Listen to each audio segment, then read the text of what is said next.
All right, welcome everyone to the next live stream. Not the Malware Mondays live stream, but this is, I think, the second then of a guest-driven format. So really glad you're here. Joining me today is Peter Manev. I'll get him on stage here, or get him into the stream in just a moment.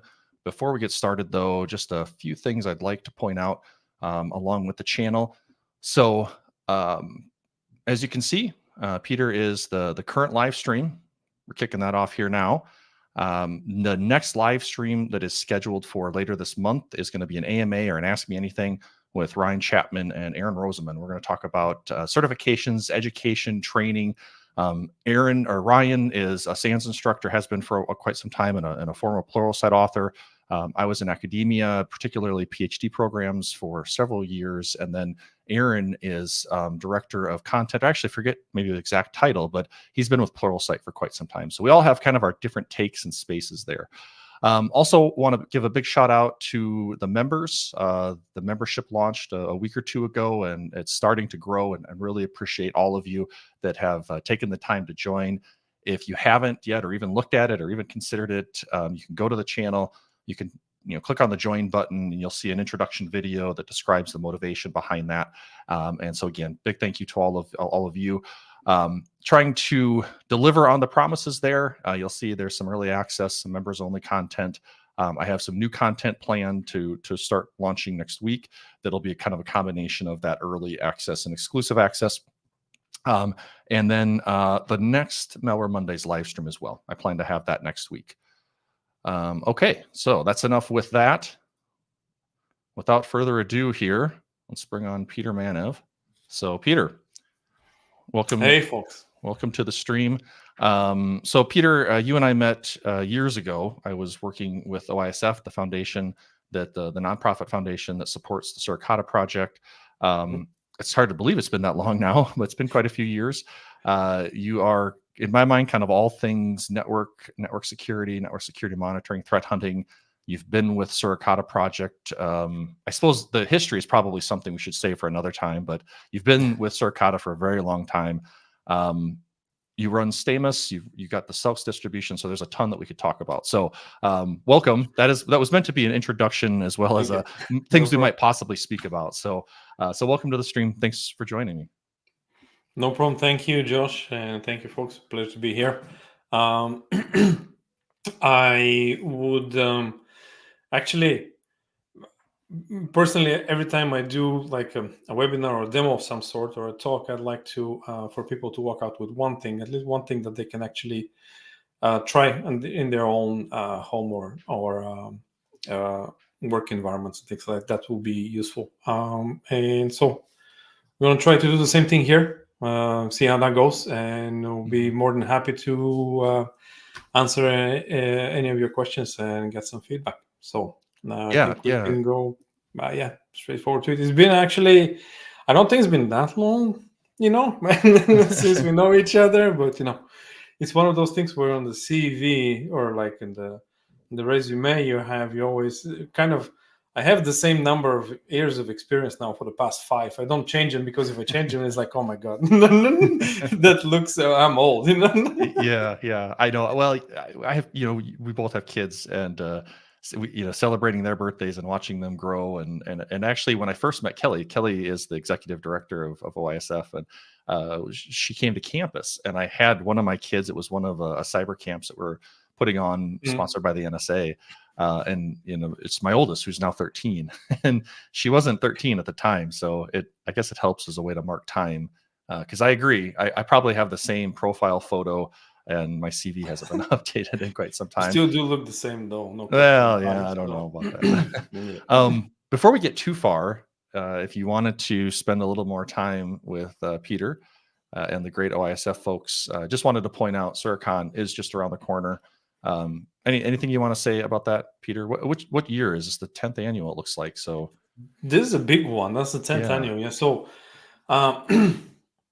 personally, I've been involved very happily so, and quite grateful for it with the Suricata project for about, I think, 15 years now. And it's a great bunch of folks and a great bunch of community. So it's always an opportunity to see not only the people that work on Suricata but also the community around it, and you get to meet a lot of people, exchange a lot of ideas, get a lot of experience. So this one is in Madrid. It actually will be 3 days of talks and discussions, and preceded by 2 days of trainings.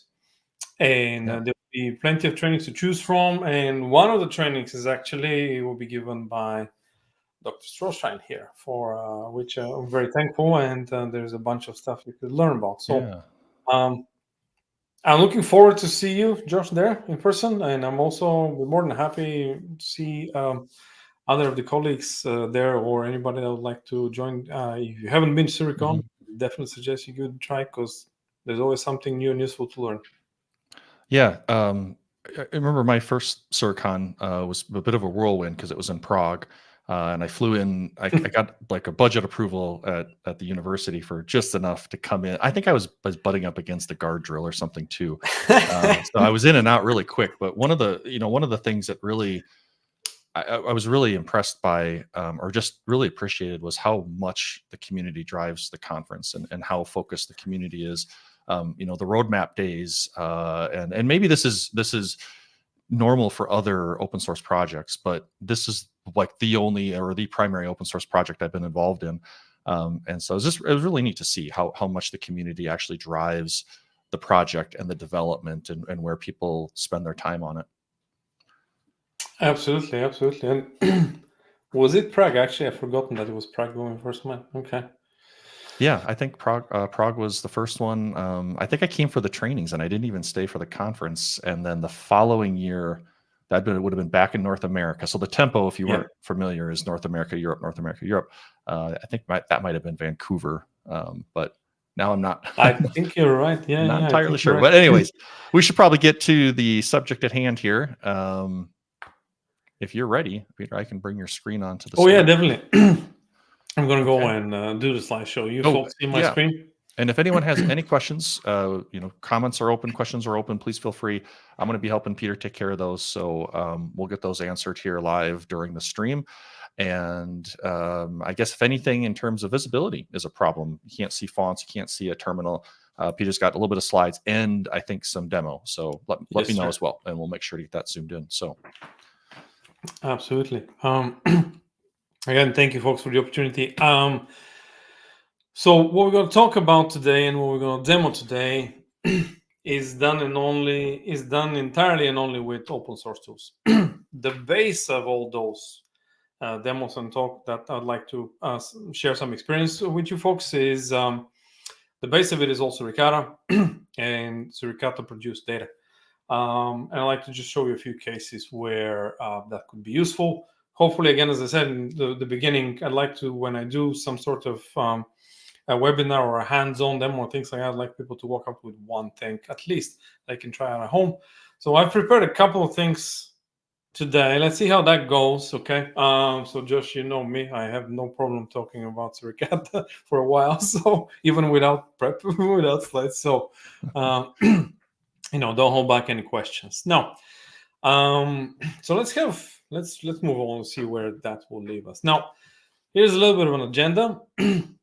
So we're going to go through who am I, who are we, a word about open source tools, Suricata, a little bit about hunting and investigation, and we're going to do some hands-on demo investigation, and just a couple of useful points, hopefully, that you can actually try and implement home. So again, anything here is done with entirely and only with open source tools. And why am I emphasizing a lot on these open source tools? Well, my background is open source. So back in the day, college, first jobs, things like that. I started in IT in general, but really fast I was hooked up into open source projects and tools. So I actually, that's my X or former Twitter handle there. I've been with now with the Suricata project for 15 years now, if you count 2009, from 2009, of course.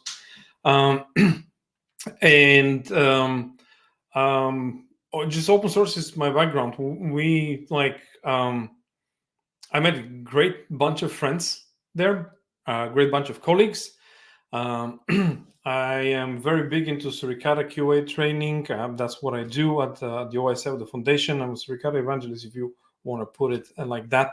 I have co-authored a book on Suricata with Eric LeBlanc, with whom we actually started a commercial company called Stamus Networks. But we met at the Suricata project.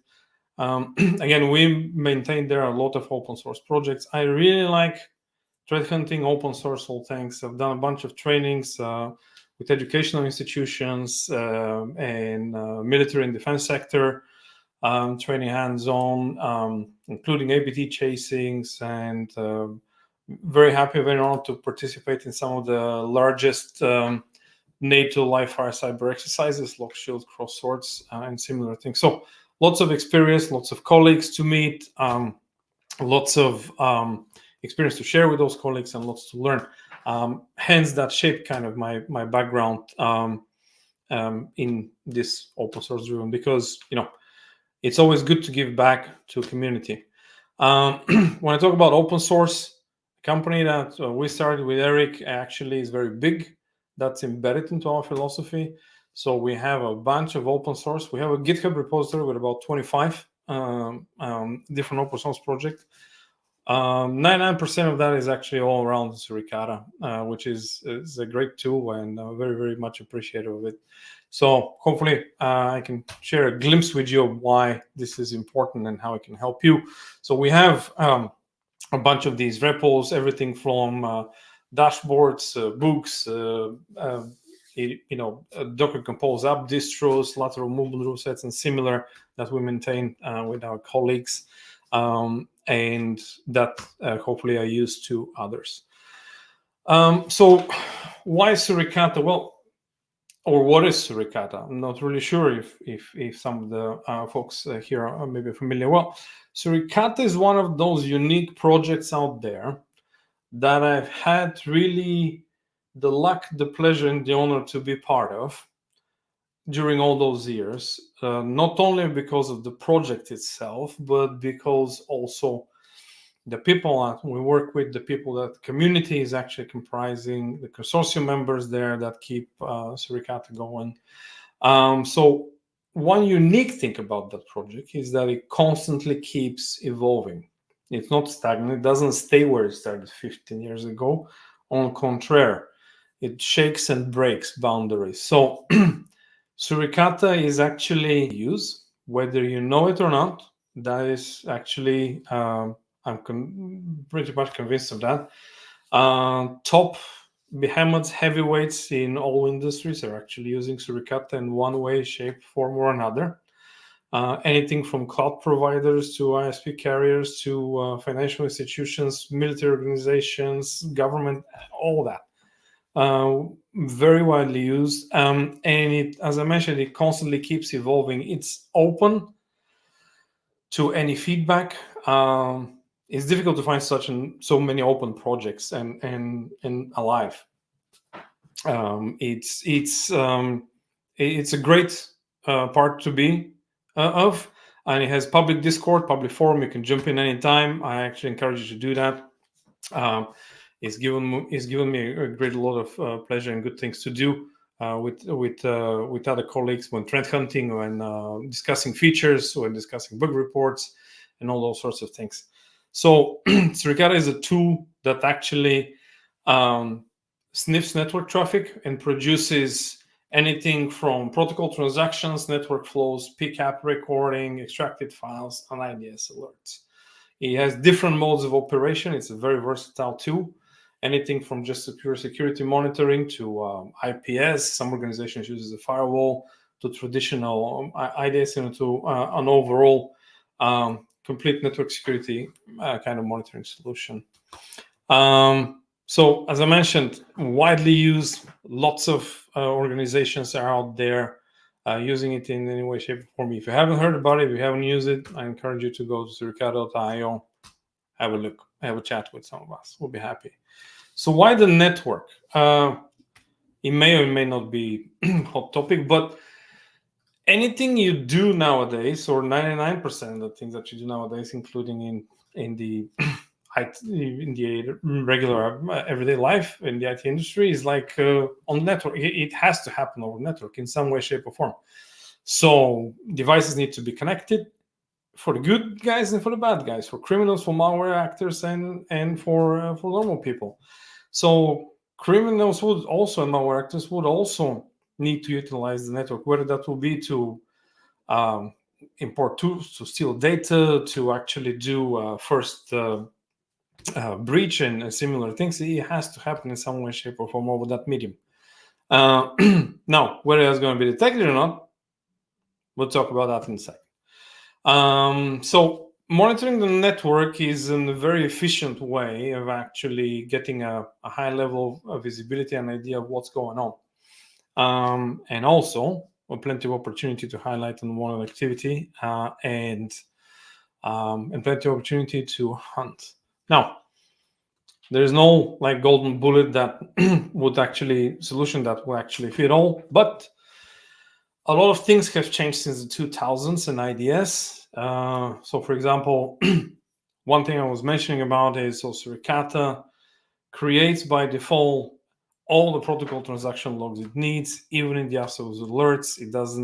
It can operate without signatures and all that is not a problem. Flow, anomaly, alert, protocol transactions, file transactions, file extraction, full pickup capture, conditional pickup capture, deduplicated full sessions, full alerting sessions, always there. It is definitely a must-have in any SOC center, without exaggeration, because it helps with so many things, and I'm going to show you how we do that as we move along. Well, there is, as Suricata natively produces standard JSON format data, there is something inside Suricata that's called Flow ID. It's actually natively correlating protocol flow, anomaly, and file transaction data without alerts since a decade ago. So you might be thinking about, you might have a different perception about different systems, but this is not new to us. It's something that Suricata has been doing for the past decade. And what you see here highlighted on the top screen, the red, is actually correlated logs from an alert with flow logs with related SMB records and a PCAP file. All this stuff Suricata can actually produce and do by default, which is very helpful when it comes to an investigation and coming fast to conclusions. Now, what we're going to do here, I'm going to quickly jump into some hands-on and demo. What we're going to use here, as I mentioned, is strictly open source and free stuff. So we're going to use the SELKS distribution, which actually you can spin up very easily with Docker Compose. Up a lateral rule set that I've helped a lot in creating, and some Kibana dashboards. And let's see where that will get us when reviewing like a malware case. Again, all this is based on Suricata data. So let's talk a little bit about, changing slightly context here, let's talk a little bit about typical Microsoft Active Directory kind of lateral movement. So lateral movement or definition comes in lots of ways, shapes, and form, depending what vendor you talk about, right? So here we're not talking about vendors. Here we're just going to talk a pure network visibility and logs. So the lateral rule set that we've produced is actually, again, free for everybody to use, and it highlights certain activities. Now, noise is canceled and not all activities are highlighted. Some of those activities are kind of informational, some are more aggressive and represent config changes. So on the screen here, as what you can see, is like somebody's adding a member to a group, remote scheduled task is created, or a service is created remotely. Now, those by definitions are not bad. It doesn't mean they're malicious. The context of the organization, where it's coming from, where it's going, and what and who is doing that will most likely actually determine if this is something malicious or if something needs more a review, and the whole picture around that in terms of network visibility, logs created, hunting, and all that stuff. We're going to do exactly that in a few minutes. Some of these are actually some of these, some of the events in the rule set are highlighted, more informational, and they represent, for example, as it is in this screenshot here, an enumeration part of activity using the SAMR service. So now enumeration doesn't necessarily mean it's bad, not at all. However, if it doesn't come from your management systems, or for at least from where you expect it, well, that's something that must be understood. What is it up to? You know, what are we looking for? Because it's not usual. Now, talking about SamrEnumerate, well, it's Microsoft Security Account Manager, a remote protocol. What does it do? Well, very simple. The goal of this protocol is to enable IT administrators and end users to manage user groups and computers, thus implying that this management must happen from something with administrative privileges or somebody with administrative privileges. Okay, so let's see how this will play in our case that we will review. Now, one thing that we're going to have a look at that is kind of interesting, at least one specific case that I've set up here. We have a look. It would be enumeration of users in the domain. Okay, so and I'm going to explain a little bit about that actually when we're hands-on, and why is that important. So basically, this method enumerates all users. So now there should be, ideally, very little devices, softwares, or vendors on your network that are enumerating all users that you don't know about. Actually, there should be zero. And here it comes the point that this actually helps you find out, okay, what else is it that you don't know? So what we are going to do, we're going to investigate a public malware case. I wish I could actually share my other screen and investigate some APT classified, malware and all that, but unfortunately I cannot do it. I have itchy fingers, but nonetheless I can't do it. So we will investigate a publicly available pickup, and on the last slide, all these information is shared with links to download and all that stuff. So no problem. We're gonna try to come up with some sort of detection capabilities that we have of how to observe and detect that unusual behavior. So remember, not one tool or formula or anything will fit all sorts of things, but we have to start from somewhere.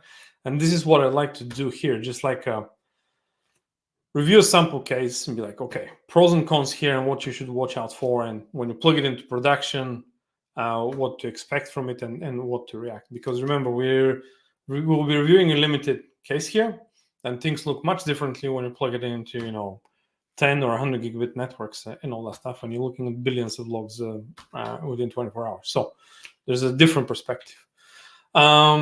Things you need in general, as I mentioned, there's no single detection formula or tool that can solve all your problems. There never will be such. Or that's a heavy statement, but at least I haven't heard or found anything like that.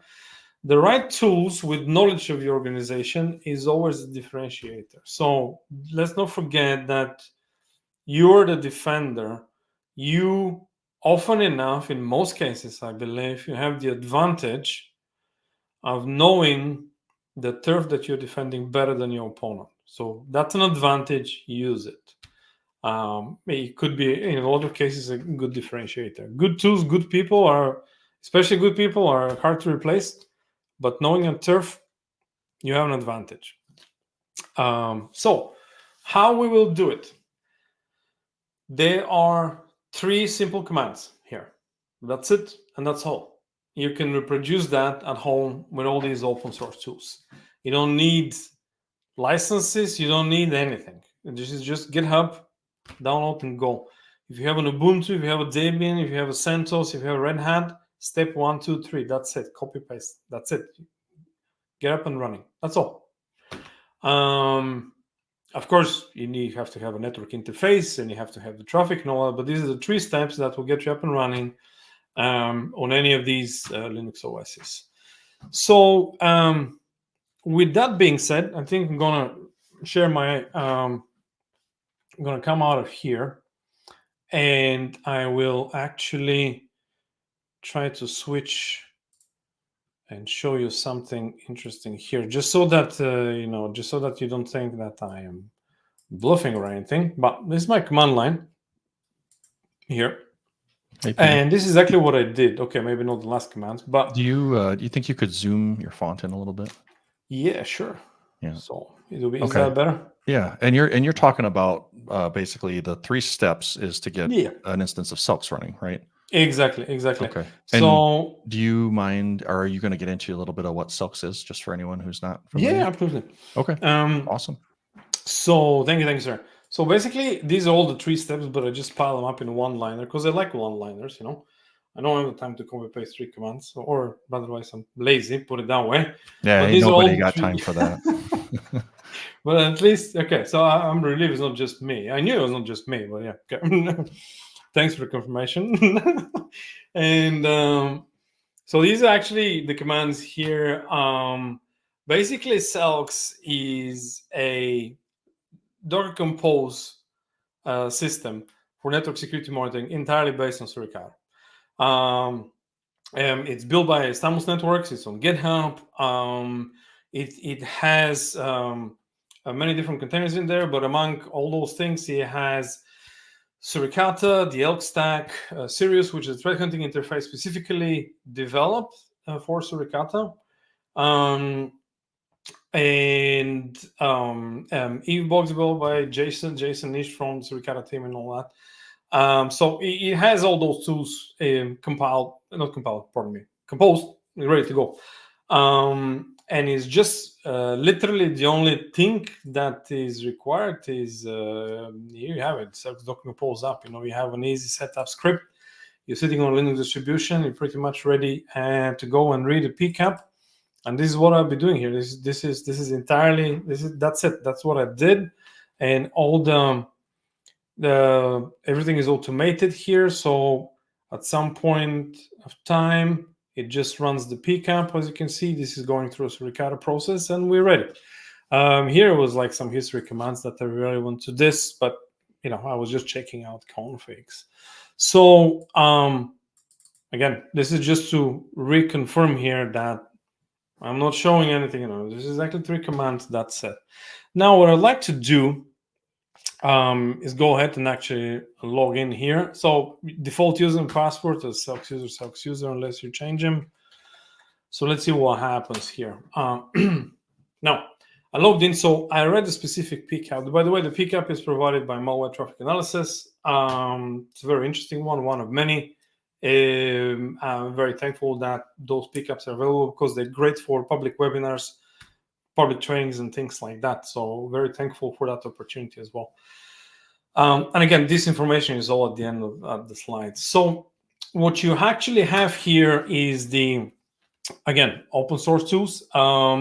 This is basically Sirius, which is a hunting interface specifically, a GUI hunting interface, rule set management interface specifically developed for Suricata.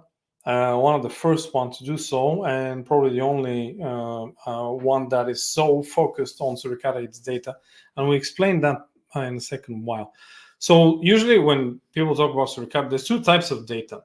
One is the alerting data, and then the other one is everything else that Suricata produces. And in general, the alerting data is the smallest one, the less noisy one. So that's about, 2 to 5% of the total volume of data that Suricata produces. So what we are looking at here, and you can see the name of the PCAP actually here. From Malware Traffic Analysis, you can go get the PCAP from there. We're just running that through Suricata and some of it through. So what we want to do here is 2 things. One, look at the alarms, but then the other part, look at all the rest of the data that Suricata produces and see what other information I can get, which is very valuable. Since I mentioned at the beginning that I'd like to point out a couple of things, especially in terms of Lataeral, I'd like to show you a trick or 2, let's say.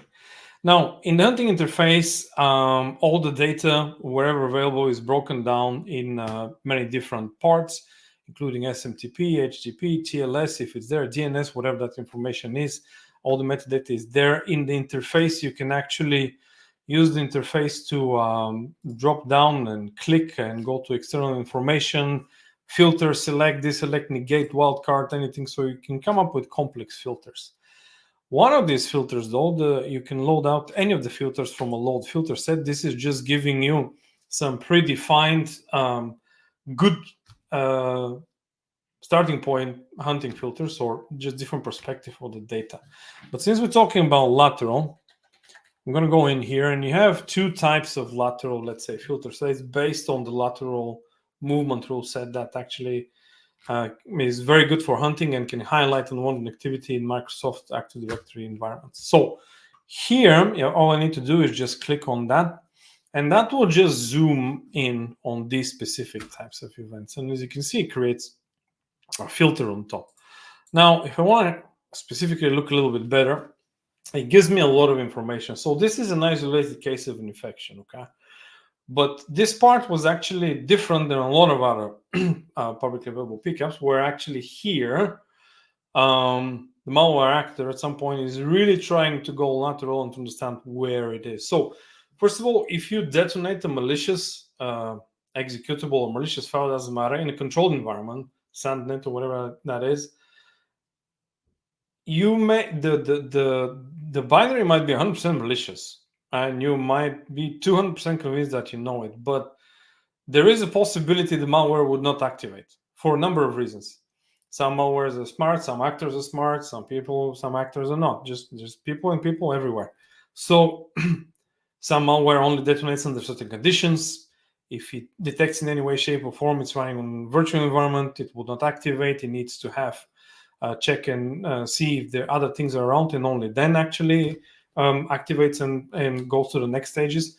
It's a tricky business, so you're not always guaranteed that you have everything you want. So I know Josh will remember you and me were detonating back in the day stuff, and like in some cases you're detonating and leaving it in your lab environment like for days before actually we got to a beacon, let's say, and things like that. And we were like, aha, okay, this is what is doing now. Okay, it took a couple of days for that to happen. So, it's not necessary that it always would happen. But in this case, as I mentioned, is quite different because you can see a lot of kind of noise from that single end point that was breached. So, or that was infected, put it that way. So one thing that sticks out, pardon me, is these are actually, for me personally, I don't look at alerts as noise. I look at them as just a piece of information. For me, that's a very important mindset. This is the very same way I don't look at DNS logs as noise. I just look at them as a piece of information. It's a piece of information. You need to make sense out of it, or what is relevant to your environment. That's it. What actually made an impression on me in this specific case is these SamrEnumerate users in the active, and I can just quickly just click on it, and it will zoom down to these two events. And if you'd like to look at the events, I'm just going to hop over to the event tab, and I'm going to open it up here, and let's see what we have. So first of all, as I mentioned, this is triggered due to the fact that we are actually we have an endpoint that is enumerating users in a domain. What does this mean?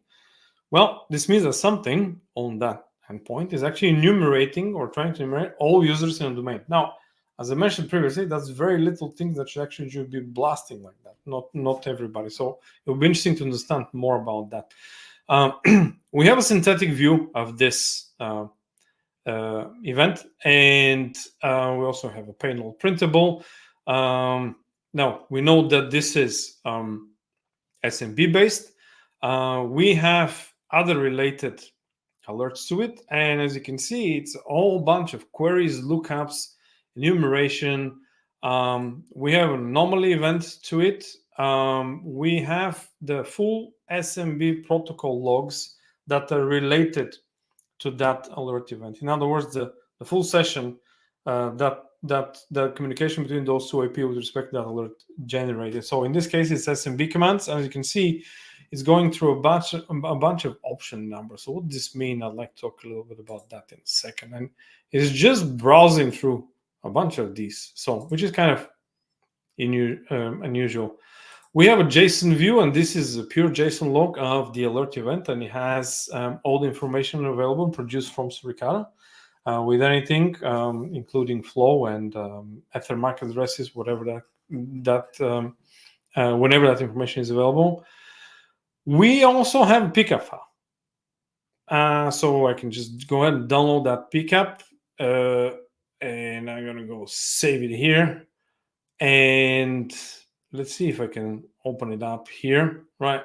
So this is the full SMB session that generated that alert. So this is the full session. There it is. So it's a full deduplicated session, clean, just that generated that alert. So you have all the stuff that is happening in here. Available with a click. Now, and then we have the detection method. Detection method means basically what kind of triggered that event, okay? In this case, that is the detection method. As you can see here, we have some links, including links to actually blog posts and how to use that specific rule set for threat hunting with actual examples. But one thing that I'm after is this line in here, which is actually reference URL with this specific event to the SAMR protocol. So I can just quickly open it, and this is actually giving me a lot of context. Okay, so what is this event about? Well, as you see, we're here actually. Enumerate users in domain. That's option number 13. And as you see it on the screenshot, this method enumerates all users in domain. It's a bit of a aggressive move from, if it's coming from a desktop or a station that is usually just a regular user station. You wouldn't expect that to come from, all those enumerations to come up from non-management, no IT management stuff. But here are the docs. This is entirely what these signatures are based on, just to highlight such an information. And when I look at it, the thing that it matches is basically the UUID of that protocol, which is unique, with an option number 13, because the option number 13 is the enumerate all users in the domain. Now, it doesn't matter what the malware actor does. If they start enumerating the way they did here, this will be highlighted. There's no other way around it. They will come up on the network one way or another. The challenge here is we need to notice it. We need to actually figure it out and kind of elevate what's in for us. Now, this is the part where this is actually very helpful. So in one view, you have the pcap, you have the reason why something was generated, you have all the related logs. So you can actually judge a lot or base a lot your investigation on right away with a few clicks. And that's what I did when I was reviewing that malware. Now, I'm super interested. So I was talking about lateral. So if this enumeration is not coming from a place where you would expect IT management systems to do these things and similar things, it is something to actually know, or at least understand. A lot of organizations, people don't have an idea about that, but with the network, it's very easy to actually have a right away great picture on that. It's very easy to walk in and say, okay, this is like domain controllers and infrastructure servers in the MS Windows environment, and this here activity is unaccounted for. So maybe we need to try and understand a little bit better. You'll be surprised how many systems are misconfigured, not configured correctly. Test servers are forgotten. You want to talk about Midnight Blizzard, Microsoft that released it earlier, the report this year. According to Microsoft website, it all started with a test infrastructure kind of being forgotten and tested, or being breached rather. Apologies. Their investigation or report is public. So coming in with that visibility actually helps a lot. As I'm very curious, I'd like to understand a little bit better and fast what is actually happening in this environment where the malware was detonated. What else was there? And one tool that I have at my disposal is Kibana with all its dashboards, and they're by default available in there, over 28 or 30 of them, and they're predefined, ready to go. So whether it's protocol logs, whether it's alert, whether it's whichever, they're all in here. One very interesting little secret is the so-called dashboard sans MTA training, because I think I and Eric developed that dashboard specifically to be able to run a PCAP and tell us a lot of things about the hosts, including if there's any users or host accounts and things like that. We specifically developed it for Suricata to be able to run through sans or malware traffic analysis queries and things like that, because it actually makes it very helpful. So what you can do is just click on that, and that will spin up open. Yeah, okay, I need to, because I think the sample PCAP here that I'm reading was from last year in August or in September, I forgot, but this is what we're after. Again, this is public data, and you're more welcome to look at it or try to reproduce it at home. So one interesting thing is that this dashboard gives me the high-level overview. Okay, so first and last seen of a specific signature that escalates. So so this is what first, let's say, happened in that time span. So this is alert timeline, and so you see they're driven by the timestamp. Now, the second one is alert timeline, but this one has actually the flow ID, which is a unique way of identifying the flow and correlating all the logs to produced by Suricata to that specific session. And what this tells me is like, okay, the first thing that happens is we had a dotted quad rar download or something. At least from a signature perspective, that's what first triggered. So I can actually kind of have a look and understand, okay, what happened first, what happened second. But this is just related to signatures. So we have the target IP, the flow ID, and I have a first and last seen. Again, this is data derived with Kibana visualizations. These are Kibana visualizations derived from data that Suricata produces. And those are open source and free for anybody to use. Now, here comes the interesting part where I'm always curious about. So in this specific PCAP, we actually have two computer accounts that are kind of empty, or at least not seen them displayed, and two user accounts. One is the administrator, because why not? You need an administrator. And the other one is G singleton. All right, so we know we have a user sitting on 10.7.12.121, and we know we have an administrator sitting on 10.7.12.14. That's good to know. Then the other piece that I actually look at a lot is actually what happened first. Remember, this has nothing to do with signatures. This is what was the first event on the wire. What did we see first? In our case, what happens first was DNS resolution for that domain, followed by a download. In this specific case, the download was from this to this IP. Let's see what happens here if I click here. Oh, look at this. It goes to VirusTotal and checks it out. All right. And this is an internal IP, and it downloaded a .bin file. Okay. So as I was reviewing these things, I was like, okay, so these two, the hunting dashboard with all the alert signatures, and this dashboard here with all the NSM events, just give me the high-level overview of what's happening or what happened first, and then I continue on my investigation. And I'm just being brief and trying to sum it up here. Now, As I mentioned, that lateral enumeration was not really typical in a lot of detonation cases that I've seen like that.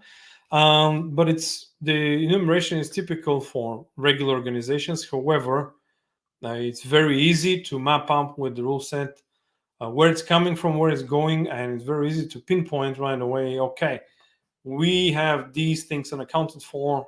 Can we get a better understanding? What are they? Should they be doing this or no? You'll be surprised how many devices are misconfigured on the network.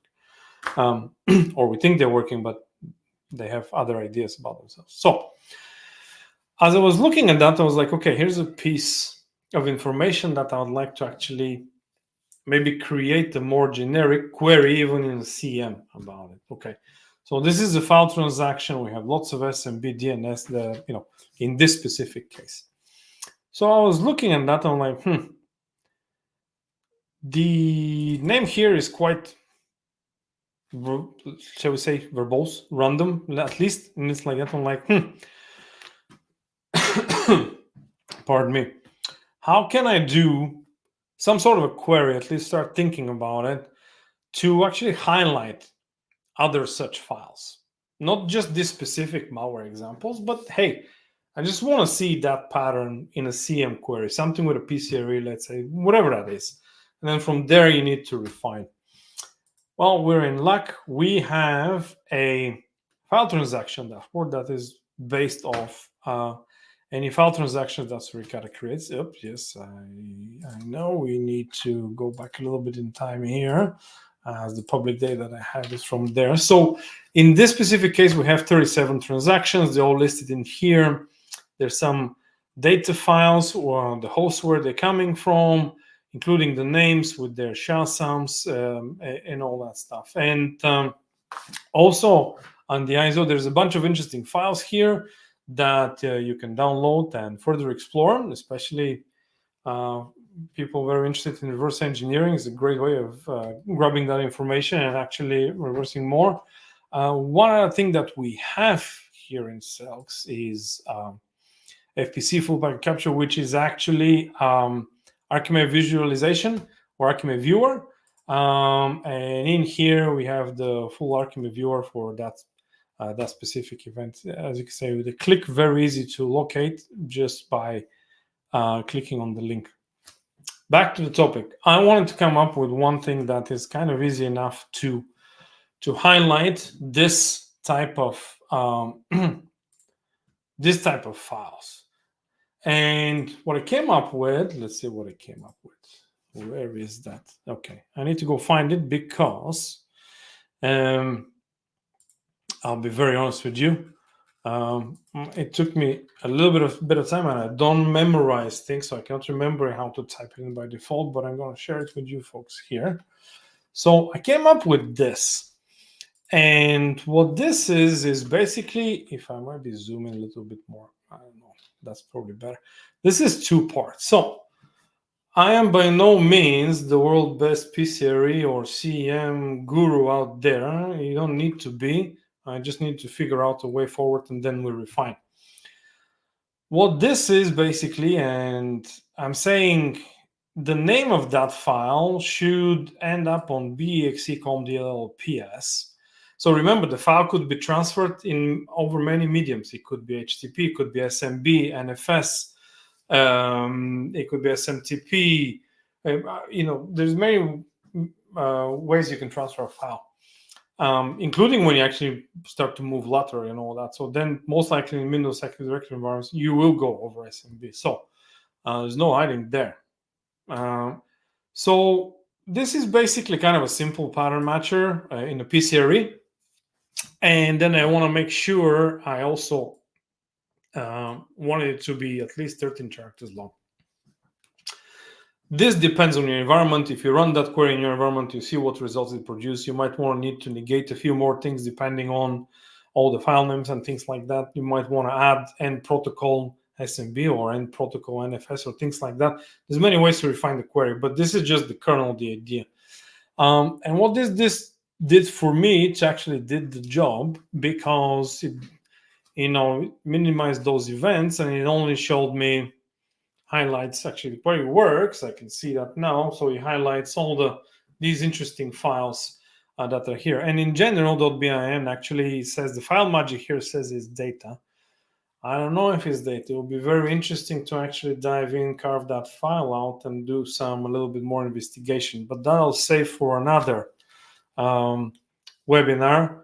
Maybe Josh, you'll do the reverse engineer. I'll just be throwing like files that I find left and right, So see who does it faster. I'll turn on my. I had to convert after I left academia my auto grader to my auto reverser. So right. Yeah, I'll throw that. Is the file info that's like libmagic coming out of Surrey? Yeah.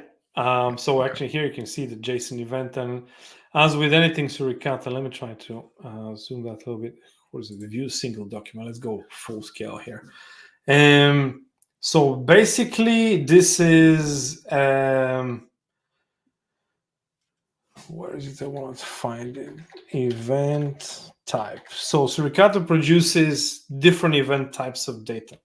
Some of them are alerts, some of them are file transactions, HTTP, DNS, SMB, NFS, TLS, HTTP, whatever you can think of, SSH, all in there. So this is event type file info, which means file transaction. As I mentioned, file transaction is Suricata logs that info regardless of whether there's rules, signatures, alerts, or anything like that is there. And a file transaction can happen over different mediums. So when it's done over file magic, and you can see, okay, you have a lot of information, MAC addresses, you have the shell sums and all these things. And a bunch of, in this case, is over HTTP, a bunch of useful information. However, the most important part here is actually, we just want to actually kind of, in this case, two things. One is unusual enumeration coming from a non-expected place that you can develop into some sort of a kind of an idea for hunting, and then improve on that, automate it, leave it, because you shouldn't be doing manually things, the same thing manually over and over again. You automate it once, you leave it, you move on to the next one. And this here, just the name stack, and to me was very verbose. Now again, this query is not going to solve all your hunting ideas, but hey, it actually highlighted a good few things on production network, so I was quite happy with that, to be very honest. I'm happy to share it. If you have Suricata, if you have Kibana, or again, this query is actually, you can probably plug it into Splunk or whatever your CM is. And one of the easiest way that I told them in here is do Docker Compose up on SELKS, which is available on GitHub. And you can actually do the exact same thing as I was just showing it here. Now, I've been talking for a bit, so let me switch to my, I think it's last slide in here of the show. And this is just a bunch of links where you can get more information. Again, suricata.io. If you haven't tried it in your network, do try it and have a look at the data. And all of these things are open source and free. So, and the PCAP is also, that I actually reviewed, is from there. And I wanted to be able to share. I know it's condensed time. I know I probably went fast through it, but I wanted to share at least two things that you can take home and try yourself. I'm going to give it a pause, if that's all right with you, because I can continue on for a couple more hours, even without thinking. No problem there. But I'm not sure if there are any questions, or Josh, any feedback. More welcome. A couple things. There aren't any. Well, there's one question, but I'm not quite sure I understand what checkpoints in network hunter behavior patterns. So maybe that's maybe we're asking just what, is there any big clues or like what is your normal? Do you have a normal flow to doing your network threat hunting? Yes, I personally separated in a couple of different cases. One is environments that I know or I'm familiar with, and the other one is environments that I don't know. That's the first separation that I do mentally in my mind. Then it's actually what type of environment is it? An example: university network, ISP network. That's great for actually hunting and seeing a lot of things and being very verbose. But that's you don't have any control over it because guest Wi-Fi's, university students, and things like that. There's no endpoint protection. There's nothing you can do about it except watch and learn. So those are great environments to actually hunt and learn from because a bunch of things are happening there. On contrary, if you look at like a controlled, like more protected environment, let's say financial institutions or things like that, this is tend to be much less noisy than those other environments. So there, what I would usually do is I have my hunting book that I go by, and I start going through it. And it's like, first of all, low noise events, unusual, anomalous events, like for example, DGAs. It could be dynamically generated stuff, strings. It could be in TLS SNIs. It could be in domains. It could be in HTTP host. Unusual file transfers. All those things. Usual extensions, but with unusual magic type. Let's say outliers if you're using machine learning, beaconing, detection, and all that. Often enough. Starting with something that is, you'd be surprised, starting with something like clear text passwords and all that stuff. That happens everywhere, by the way. I haven't seen a network that doesn't have it. Without exaggeration, it's there. So starting from there goes a long way. Jumping around from that host to what else the host has communicated with unusual SSH ports or services, unusual SSH agents, because that usually reveals a lot of things, especially scanners. Especially if they put random things in SSH scanning or RDP cookies and so on and so forth. So there's plenty of points to start, but usually if I hunt, I like to get familiar a little bit initially with what type of environment is, what are the pain points, and what actually the users are mostly concerned with. The users from that network, or let's say the owners of that network. In a lot of cases, you have to come up with your own imagination too. That comes out of either experience or you've actually read and learned something, or you've seen something that you want to implement. All that, for me personally, is totally different than sometimes we put it specifically in specific exercises and trainings. We put into an environment that we know is breached, and we have to actually still keep on protecting all that. So those are just two different concepts and acts. Knowing that you're breached, and okay, you anticipate or you think that but you have to prove it, so to speak. So it's always a lot of fun. It's always you learn something new. It doesn't matter how much experience you have. That's one of the beauty of this industry, actually. And a pain point as well, because the bad guys are always out there with something innovative or new or something like that too. So. Yeah. So it sounds like it requires a bit of a methodical approach, yet there's a lot of room for creativity and just experience and what if. I wonder what this might look like, or I wonder if searching for this could yield any results. The first simple things go a long way. Yeah. Start checking out long sessions. Anything that's longer than 1 hour, than 2 hours. Hey, you'll find interesting things. Start checking out big sessions. Hey, you'll find out noise, and you keep learning about the environment and all that stuff. And that just gives you another idea. So like, oh, that shouldn't happen and all that stuff. Yeah. Let's see. If anyone has any questions, I think we're kind of nearing the end here. We'll start wrapping up in a couple of minutes if there aren't questions. Although I do have a couple things I wanted to show off here as well. Sure. Let's see here. One more question, or maybe a statement. Isn't public networks are flooded with surface level bots, which turns out with very poor payloads? There's a lot of scanners and stuff out there, right?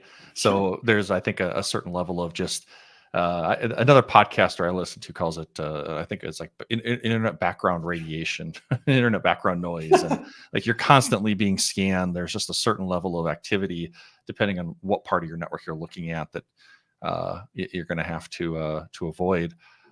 Maybe public networks. I mean, that was always a scary thing to join back in the day. Is it still a scary thing? Would you go to a local coffee shop and join their public Wi-Fi? Yeah, that's well actually, that's a touchy subject because, like, okay, let's say you have a university network, okay? Mm-hmm. Part of it might be quite publicly available to things, but what I find a lot of security colleagues are struggling with is, like, they simply don't know what's going on the network, what's happening there. We have the guest Wi-Fi, for example. Do you care what's happening on guest Wi-Fi? I don't know. Maybe you do, maybe you don't. Depends on the organization. But you have the students' Wi-Fi. Do you care what's happening there in terms of security? Yes, I do. I want to understand what's happening. One of the best ways to do that is via the network. And also that can provide actually a lot of highlight of unusual activities or malicious binary, let's say, or things like that could help the reverse engineers as well figure out maybe some new tactic. But that initial think of, do we know what's going on versus what do we think is going on, is always a little bit of discrepancy. Simple example, doesn't matter your network. I've worked in a lot of places where they say, this is a very basic example, they say, don't worry about it, Tor is forbidden on our network, for example, because we're a secure environment and we don't allow it. So it's blocked on the firewall, don't worry about it. I'm like, is it? How do you confirm that? How do you audit that? How do you confirm that, yes, it is blocked? Because in a lot of cases it happens, you switch it on, like, well, these 5 devices actually talking Tor. Doesn't mean they're malicious or anything like that, but they're just doing something that's against the security policy. That's all. And it's about minimizing the risk. It's about getting that visibility and putting all your ducks in line, at least in my view. Yeah, great. But yeah, thanks for joining, Drew. I'm glad you were able to catch a little bit of it, and always appreciate the support and the feedback. I'm going to switch the screen share, because one thing that is always, I think it's always fun to point out, especially for anyone who's watching that's using sandboxes on a regular basis. I have a number of sandboxes that I use. I think I did a stream on them not that long ago. Publicly available. They have a freemium model, so you can get on them and use them for a free tier. Much like Peter mentioned at the onset of the stream here, I always pick things that everyone can access, so that way you don't have to go, I really enjoyed seeing that, but I don't have access to that. Well, anyway, AnyRun is one of those. And if you look at the threats tab, which is one of the main parts of their UI, what you're actually seeing here, and this was just a public submission from, I think, earlier today, you can see all of the different IDS alerts. And so, they're certainly using, or most likely using, something like Suricata in the background here to help generate these. A lot of sandboxes do. You're not getting any of the protocol data, but you are getting the alert data to help, like, refine what you're looking at. And in some cases, you might get some very concrete ones. For example, this NJ rat blada bindi, I don't know how to pronounce that, CNC activity, which matches up here with the tags that they have up above. So, and then you can grab this PCAP. There's some pro signatures, so there is some commercial upgradability stuff that you could look at. But you could grab this PCAP and you could run it in your own instance of SELKS, and you could get a better insight then into what's actually happening. What are the events around these alerts, just like you saw Peter doing, just to help build or better maybe understand what's going on. VirusTotal, if you haven't, I know VirusTotal is an incredibly popular platform, but VirusTotal also has been adding a lot of features here. I took that same hash, went to VirusTotal, and you can see on let me go back up here, the behavior tab,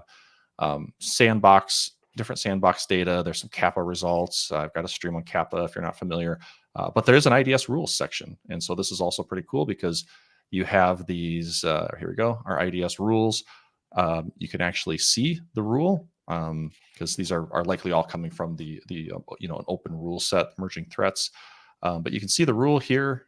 This tells me it's probably Suricata as well, but I don't know that for a fact. But anyways, like the network side, even if you're not monitoring a full network, if you're doing malware analysis, I think can still be incredibly helpful. So just wanted to show that off quick. Absolutely. I use AnyRun a lot, by the way. And one good feature there is that with the free model is you can actually search on a signature. Suricata signature made by Proofpoint, for example. And you can actually, in case if you're doubting if false positive, true positives, and things like that, you can actually just plug it in there and get a list of PCAPs and have a look in that case what the malware did, or was it in true positive or false positives? Because again, true and false positives, what is true positive for me might be false positive for you, depending on the organization setup and all those things. So it really depends on the perspective and the context. Yeah. Very interesting. I don't see any other questions. So I think we're just a little over an hour. So that was about what I usually aim for these. Anything that you want to end the stream with, Peter? Nothing in particular. I just want to thank you very much for having me here. And also, if anybody is new, I never heard about Suricata. It's this great open source project. And the place where I work for, Stamus Networks, we develop a lot of GitHub and open source tools around it. So, and there's also other companies and vendors that are doing that. We'd like to see more of that happening and all that stuff. So if you haven't tried Suricata, try it out. Highly, highly, highly recommend it. Yeah. Thank you, Peter. It's always great to talk with you, and especially to talk threat hunting and network monitoring and Suricata. You mentioned Archemy early on. Archemy, the folks that run that project will likely be joining a stream here a little bit later this fall. Really cool project. Really, I don't get to use it much anymore. Absolutely. But you saw a brief dashboard or the UI here a little bit earlier. I've also got some videos and some courses. Very powerful. Very powerful. Yeah, very powerful. In fact, it became the motivation when I was still in academia to build a tool that was basically Archemy, but for files. And because one of the things that I would run into very regularly is, I look at a lot of PE files, but all the tools that I use to look at PE files have no history. So if I say, hey, let's parse this PE file, oh, that's an interesting section name. I wonder how many other PE files I've looked at that have that same section name. Well, I built a tool that basically is Archemy for that. So, all of you can think of everything that is an important element of data now becomes a searchable facet. So now you can very quickly take that section name, for example, and pivot through your own. It was driven by Elastic, and look at that. So getting off topic, but that's a project on GitHub. If you're interested in checking out, it's long been on my list to revive that because I think it fills a void, but I haven't done a real proper job of promoting it. So that's coming up. More stuff on the channel, more streams. Not everything's going to be across all of the different platforms here. Some of these will be YouTube only as the streams continue to grow, but definitely just stay tuned. So again, thanks, Peter. With that, I think let me check comments one last time. I think we're all set. So I'm going to end the stream. Thanks everyone for joining. Thank you, folks.